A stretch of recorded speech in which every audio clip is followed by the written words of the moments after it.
देखी भैया यही चैत के महीना में मर्यादा पुरुषोत्तम श्री रामचंद्र जी के जन्म भइल बा। अयोध्या नगरी में देखी कैसे लोग गावता बजावता और आनंद लुटाता। सुनी सुनी चैता के भाव में सुनाई सुनाई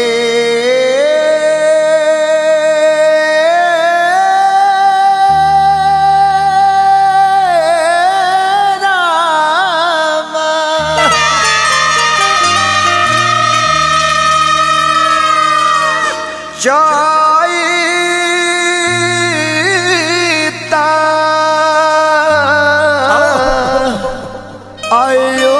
अयोध्या वाह बेस वाह मेरा माजी इनु चैता है जन्म लेरा भाव बुझ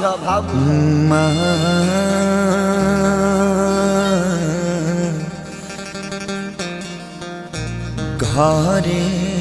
घरे बाजे लयानंद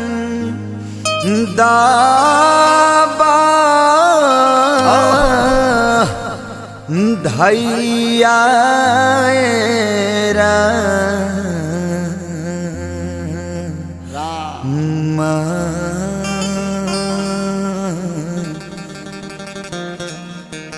घरे घर जय हो बाजे लयानंद बधैया राम घरे घर बाजे लयानंद बधैया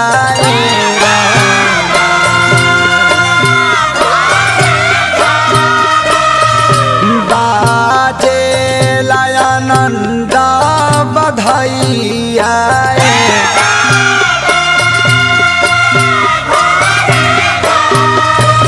बाजे लयानंद बधैया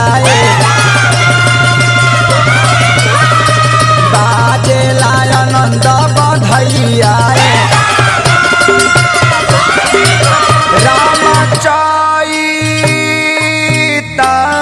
अयोध्या राम चैता अयोध्या मेरा माजी जन्म ले राम घरे घरे बाजे लयानंद बधैया बाजे आनंद बधैया बाजे आनंद बधैया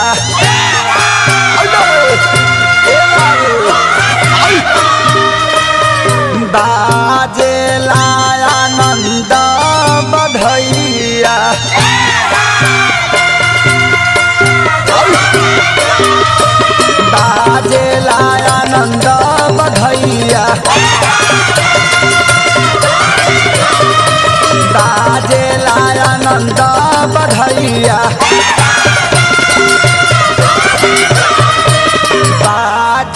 आनंद बधैया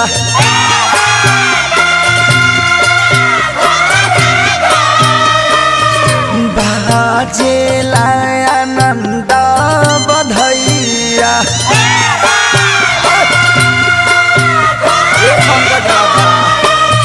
बाजे आनंद बधैया बाजे आनंद बधैया बाजे आनंद बधैया राम चैता अयोध्या राम चैता अयोध्या में राम जी जन्म ले राम